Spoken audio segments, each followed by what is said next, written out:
Buongiorno Barbara Braghin, l'Empatico Giornali, siamo qui al Vinitaly, ho il piacere e l'onore di incontrare il vicepresidente della Regione del Veneto, Elisa De Berti, buongiorno, che ci dice di questa favolosa manifestazione Fiore all'Occhiello internazionale mondiale Vinitaly.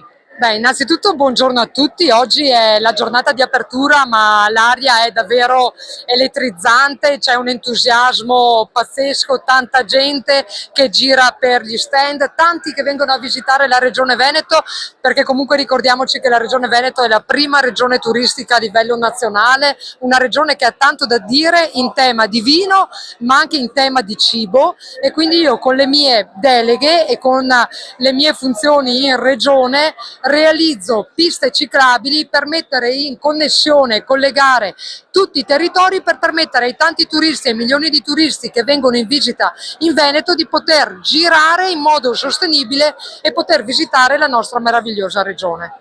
La regione è meravigliosa in tutto, io faccio i complimenti a tutti, anche al la vicepresidente della regione del Veneto Elisa De Berti. Grazie. Che diciamo evviva Vinitaly, 1, 2, 3, evviva il Vinitaly! Barbara Braghin, l'Empatico Giornale, Elisa De Berti. Ciao!